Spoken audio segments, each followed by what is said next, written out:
guys, isang mapagpalang araw sa ating lahat. Ang inyong lingkod ngayon guys ay sumali sa Sagala for Santa Cruzan. It's a church activity na tinatawag na banal na prosesyon. Sobrang busy ako dyan guys dahil nagliligpit ako ng mga kalat at kakatapos ko na magbihis. Ayan, si Sister Anching, siya yung tumulong sa akin para maisuot yung aking gown. So, ayun na nga guys, nakapagbihis na ako, nakapag-makeup ng sarili kong mukha, nakapaglagay ng aking mamahaling crown. Ayan, ang akong ganap na Reyna Banderada. Ayan na yung mga angels guys. Nag-aalay na sila ng flowers kay Mama Mary. Alam niyo naman siguro yung Santa Cruzan, diba? Yung ginaganap tuwing katapusan ng May or Flores de Mayo.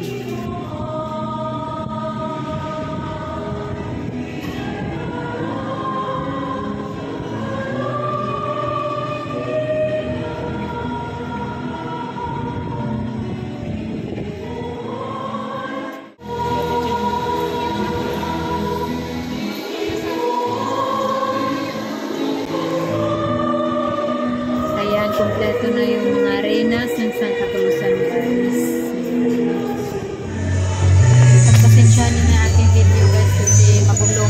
Masyadong malikot na ang mga kamay. Kami lang yung mag-asawa.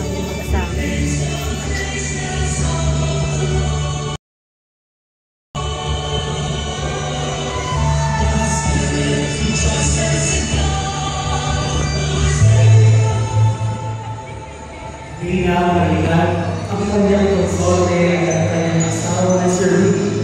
Ikinasal sila noong June 28, 1990 at ikusan upang mamasarang ang kaganapang ito at magkaroon ng karanasan sa Sagala sa ating Santa Cruzan. Ang ating Reyna Banderada ay si Lisa S.F.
Inalugahan niya ang sanggol na si Jesus, kasama siya sa pagkakalagaan ng mga anak ni Jesus. Kasama din siya sa pagdadalaman ngayon din sa pagdadalaman ng mga pagkakakay ni Jesus. Siya ay nagdalangin namin ni Jesus. Ang ating Mary Mother of Christ ay parishioner ng ating parokya magmula ng mga taon punasay. Ang kanyang konsorte ay ang isa sa kanyang dalawang anak si Juan Miguel, naging 4 na taong gulang at miyembro ng Ministry of Our Service. Na 2 taon na, simula pa noong taong 2022. Sila ay nagagawin ministry para maitaas. Dalaga pa lang ang uling nagsagala ang ating Mary at ngayon ay nais ng uling subukang mag-iisang. Ang ating Mary Mother of Christ ay si Laura Reyes Pamina.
ina na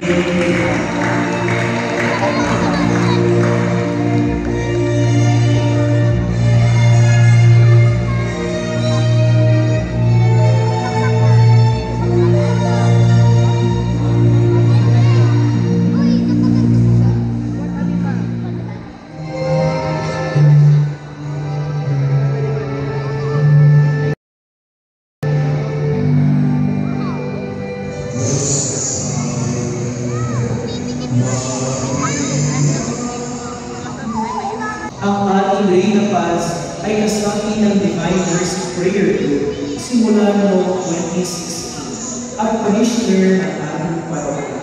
Ang kanyang escort ay ang kanyang asawa na si Dennis. Sila ay kinasal noong March 7, 2015 at biniyayaan ng 4 na anak.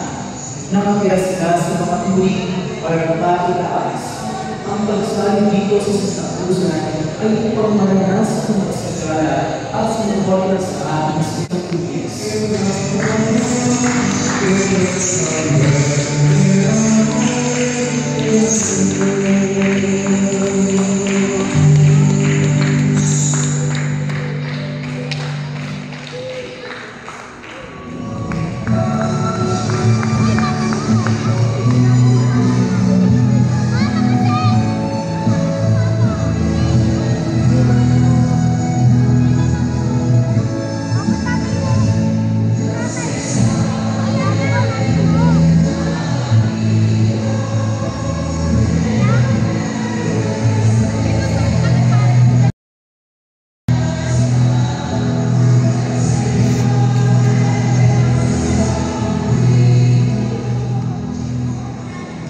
Reina Paz o Reina Nakapag. Ihanan siya na tao.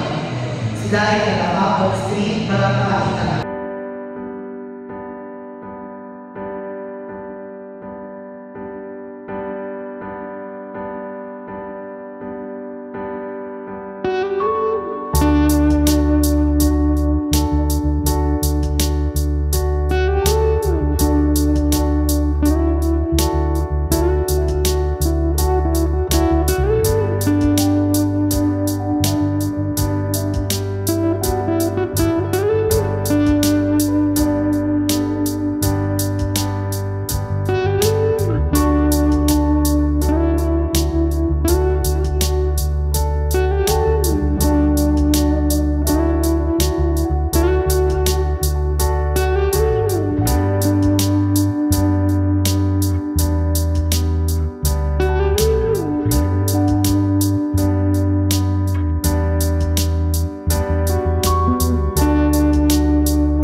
Sinasamahan siya ng kanyang ako bilang konsorte si Simon Jacob P. Carter, 11 years old. Sila ay naging lahat sa Imay pangkainas. Unang beses siyang sumali sa Santa Cruz at ito ay sinalihan namin sila ng isa sa Pilipinas natin parokya at ang nasa ng pagkawa. Ang ating Reina de las Mercedes ay si Rosita O. Pabellon.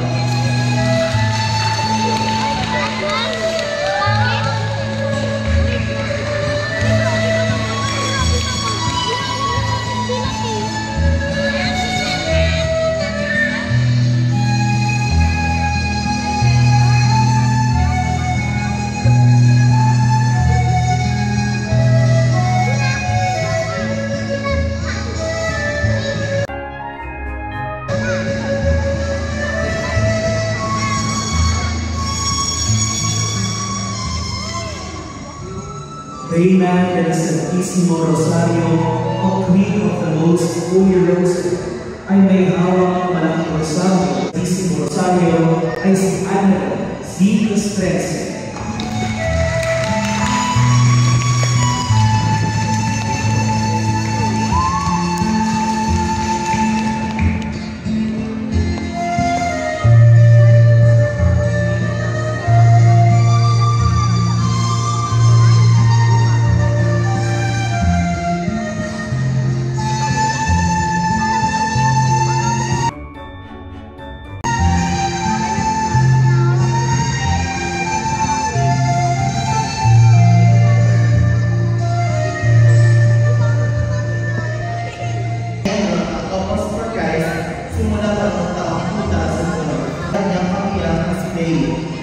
Sila ay pinagsawa noong April 25, 2001 at hindi nila ay si April Alves Mateo.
Ginagawa pa natin ang papel ni Santa Elena ng Roma na siyang nagsikap na hanapin at nakatagpo sa tunay at banal na krus na pinagpakuan ng Panginoon sa Kristo.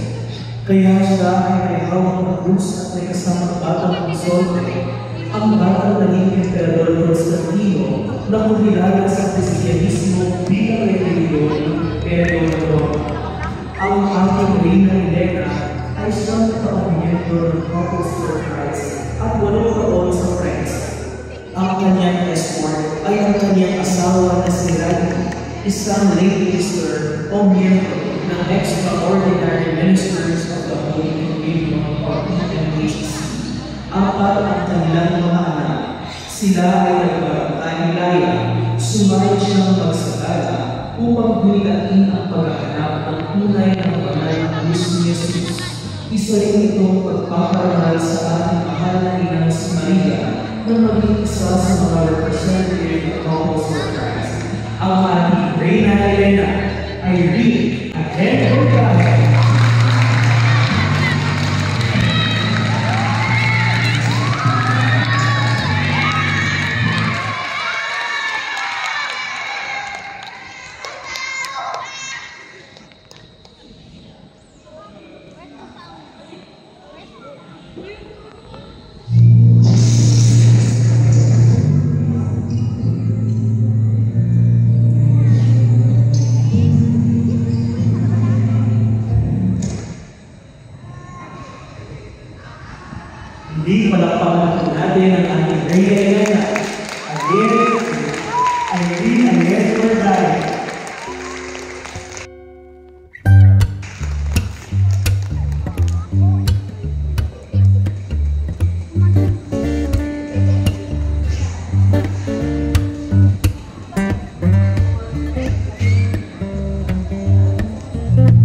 kami rumampa or nag-procession. So, nag-photo ops muna kami.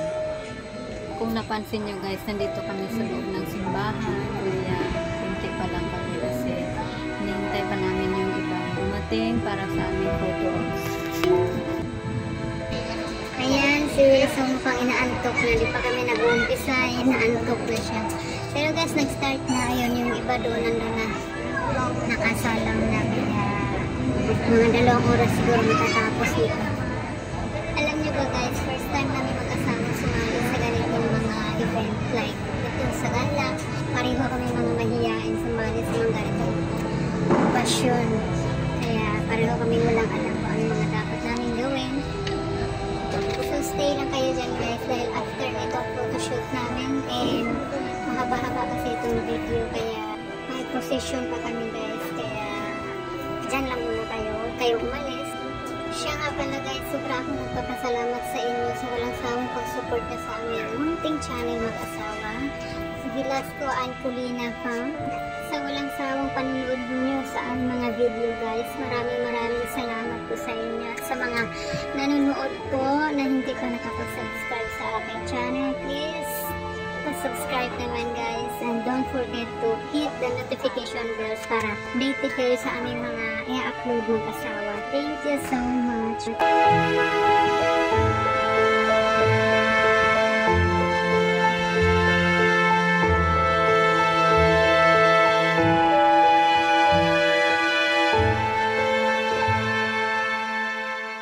Mother of Perpetual Help. Usually, dinadasal yun after the Mass. Pero since may Santa Cruzan tayo, papaalam pa namin kay Father kung pwede before the Mass. Para right after, mag-start na tayo ng procession. So, most likely ganun na mangyayari. Kung before the procession, balik na dito, may mga angels mo pala tayo, mga angels dyan na lang.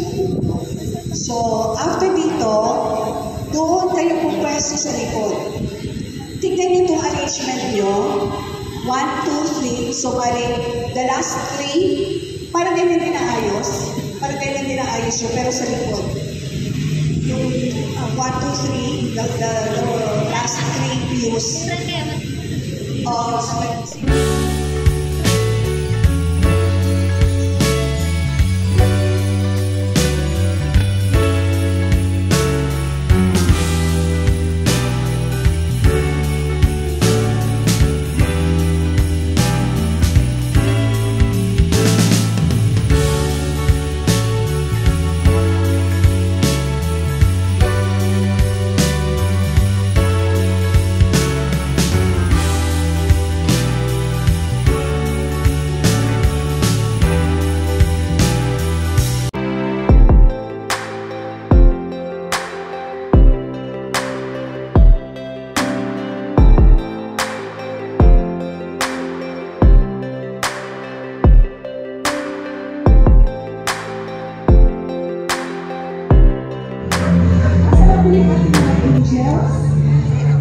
Doon po sila sa harapan ng pamasa.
Bye.